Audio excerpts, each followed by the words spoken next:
because I feel like I'm coming out on the other side of something. Yeah, yeah. Doing a travel show for, since 2017, we had a break.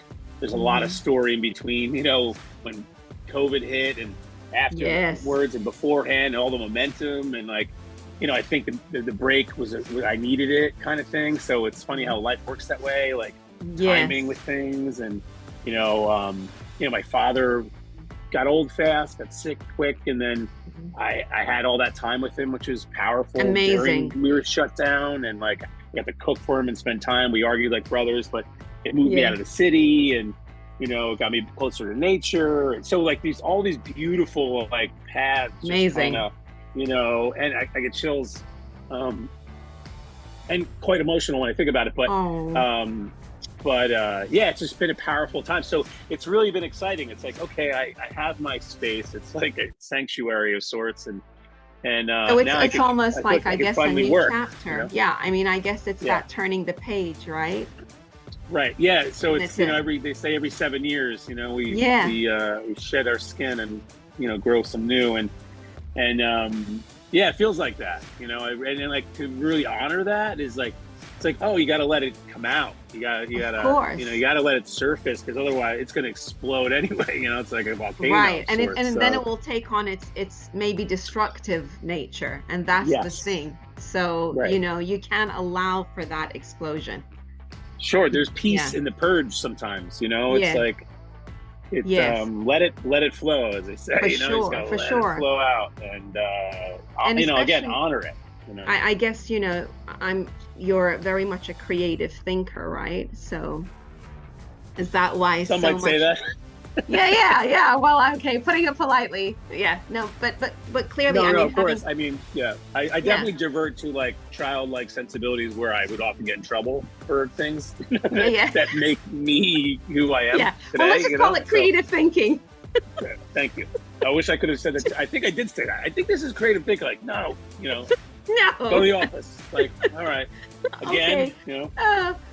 So expressive creative thinking. So, I mean, one of the questions, of course, we're going to talk about this, and is, what do you envisage your sort of future to be? I mean, that would be if you crystal balled it. What the beauty, visualization is something so powerful, because that was one of those gifts that my dad gave me. I played sports in high school, and he would, before I started meditating, he was meditating, but he sat me down before I played this play. He's driving me to the game. It was football, American football. And he'd sat me down. I'd sit in my room, he'd have me be quiet. He'd have me visualize my day, the game specifically, see every play, see every down, see every movement. And how old were you? 16. Wow. It was 31 years ago. Gosh. And it was like everything moved in slow motion, but I was moving in fast pace. Incredible. And it changed everything, and that just perspective, because he gave me this tool. I used the tool, and then the tool was put into action, and it was as if I was just I wasn't even doing anything. I was just reacting, and that's kind of, I played defense, so you react anyways. But it was such a powerful change in just my physical, metaphysical, all of it. Just my understanding of things was like, whoa, this works, and it was put into quite literally action. So what's amazing is you were so young to be able to even, I mean, for me, being asked to do that, a response would be, were you kidding me? But instead, what do you want me to do? But it's funny because there was my parents broke up when I was a little kid, and my father wasn't involved at first, and he realized that he needed to get involved in the family structure. I won't go into it, but there was some mistrust, or just, I was a little kid, so I don't know if it was trust or just there was some confusion as a kid.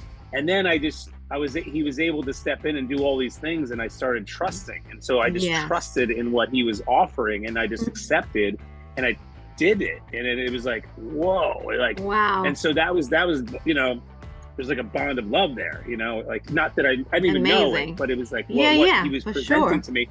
I don't know how much he knew it, but he's like, it worked for me, I want to try it on my young OCD just overactive kid, that's unmedicated. And like, this is the medication I want to give you because I feel like it's this is what we should be doing and giving to our kids, that's a whole other story. But so is that so you practice, I mean, you do that a lot?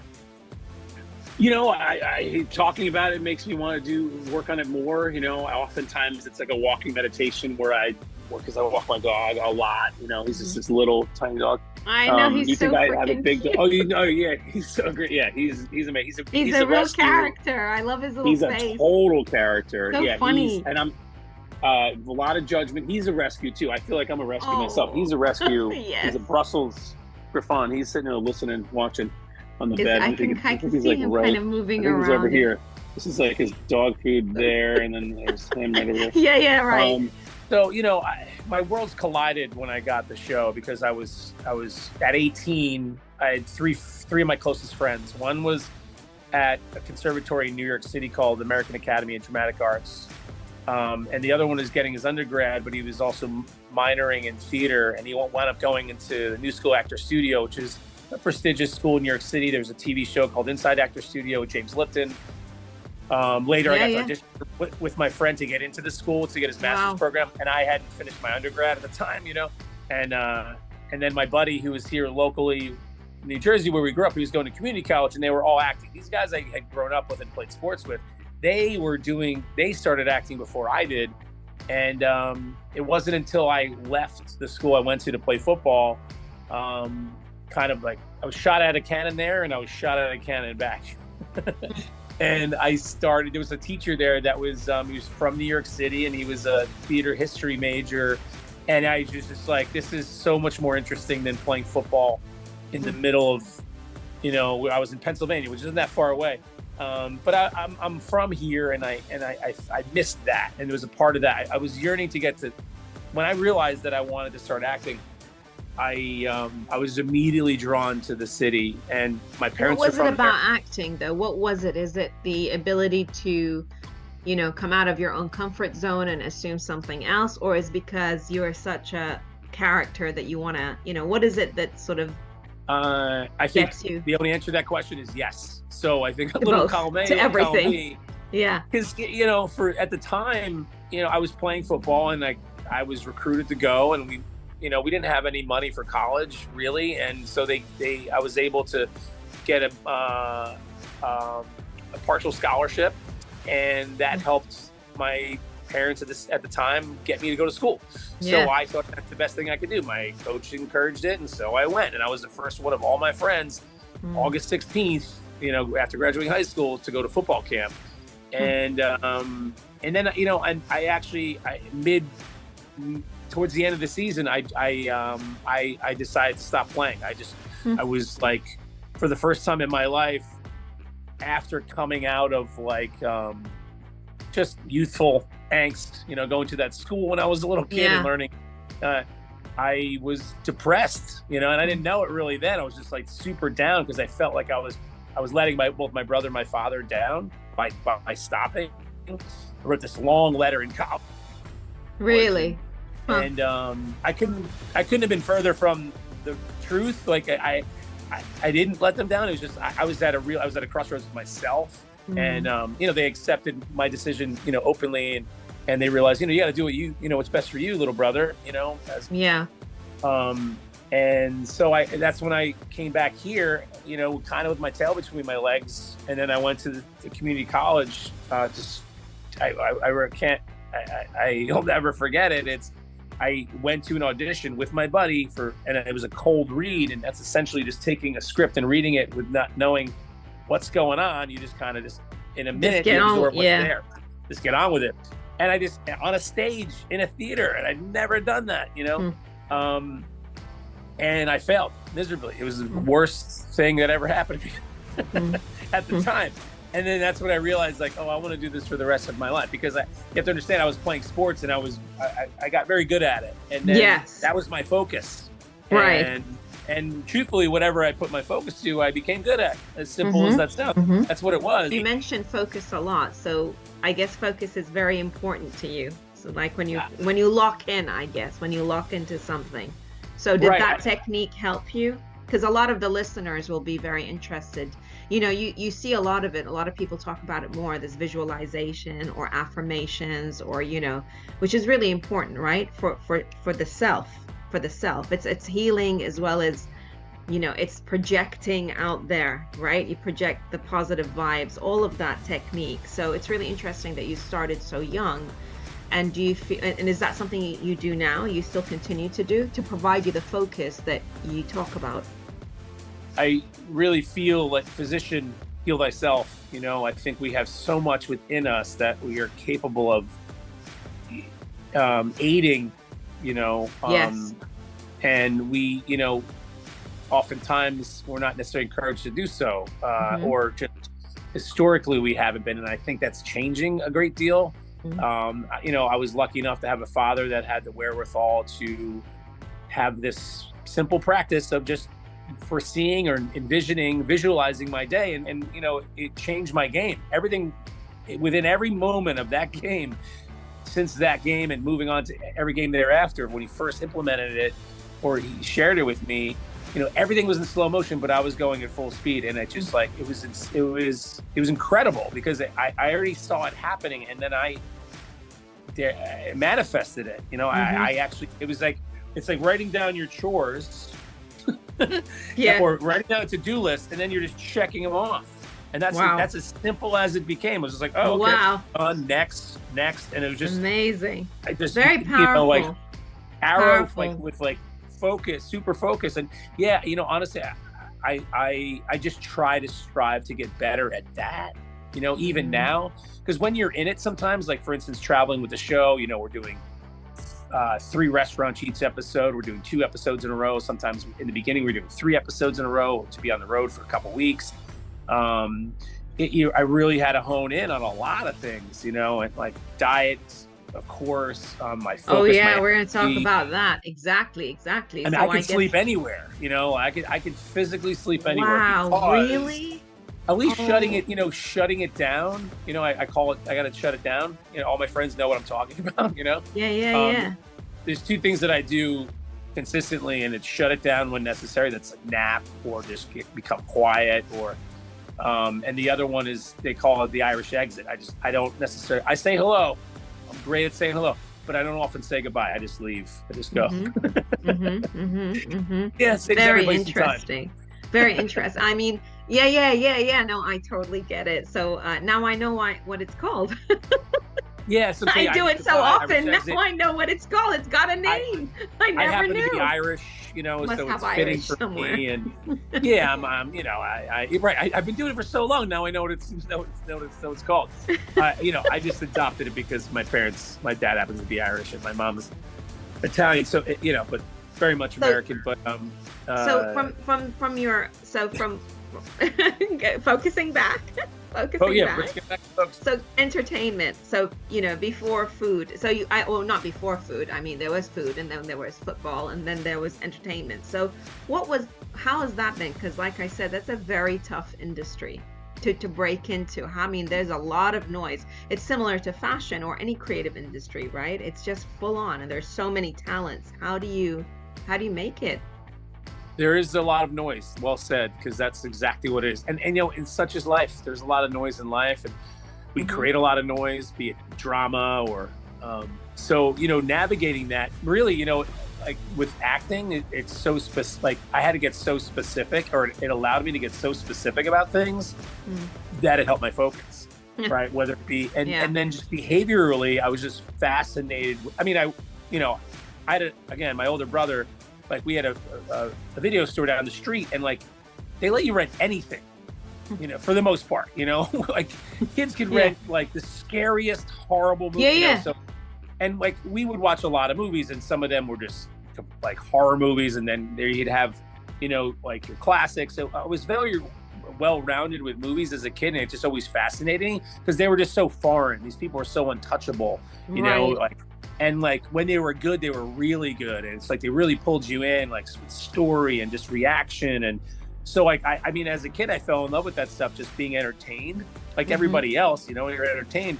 never in my life did I ever think I would be on the screen or like on a stage or making people laugh without getting in trouble, you know, because I was disruptive as a kid, and like it was unfocused. So you mentioned you had sort of ADD as a kid, or is that right? Yeah, I was diagnosed, you know, ADD, ADHD. That's what led me to that school for 2 years at the time. And, you know, my father was like, because, you know, the grade school counselor was the best, and he still is. He's since passed, but he was, you know, there are a lot of mentors in life that you find, and sometimes you don't realize they are until you're a little bit older and you realize what they were actually doing for you.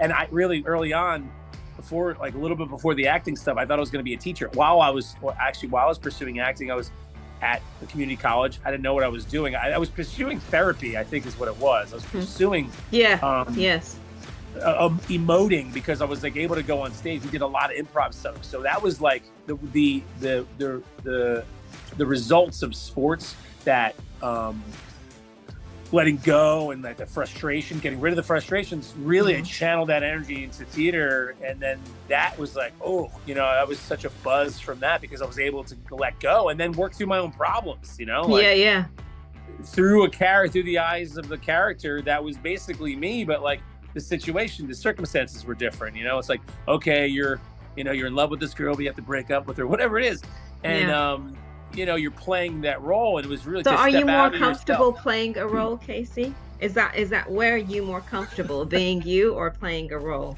You know, it's funny. Like when I first got Man vs. Food, this is 2017. They were like, we want you to be you, and like for the longest time, I was somebody else. You know, I was always playing somebody else, and I was like, what do you mean me? Like you? We want you to. So you know. If you're watching the show, yeah, it's definitely me, you know, and that's a version of me, I guess. But you know, I think I've grown into that person. You know, I can be. So that do you feel the show helped you become? Oh yeah, you know what? It all helped. Or be comfortable with you. Yeah, you know, I think time and the ridiculous nature of what I was doing and the choices that I was making and the positive response from those choices, like feedback from people that were DMing me on social media, or the emails, or the network, or the producers, or just the recognition. Yeah, because like, you know what, to make somebody laugh is contagious. Like that, like I mean, that is a drug that, you know. For sure. I mean, and it helps you mentally and physically, you know? Right? Exactly. Yeah. Yeah. And I don't want to. I don't need to. You know. No. It's one of those things. It's just and that's where, you know. From that disruptive kid in grade school, that never left me. It was just kind of put on the shelf for a little while, you know, and then you realize when you. But I guess you channeled that, because obviously, 1,000%. You know, the show, you're very cheeky, right? You know, your little infectious laugh. We love that, right? So there's so that's that little kid it's still there. Yeah. Yeah, little kid never left. That's the thing. It's like, you know, I always joke, you know, I'll always be a fat kid inside, you know, no matter what. Like just that.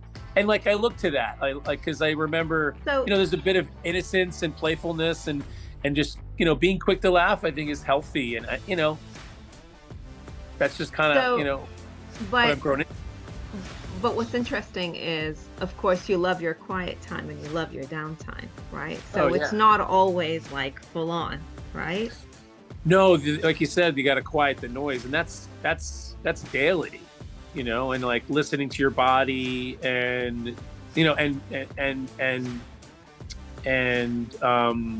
so how do you quiet honoring the noise? honoring that, you know, that need to be quiet, you know. It's like, because you know, I've exhausted myself so much in the past, where it's like, oh, you got to dial it back. This is as far as you can go until you're gonna get sick or hurt yourself, or so you're sort of you burnout, basically. For sure. And you know, I've only missed, out of 90 episodes, I had to take off work once.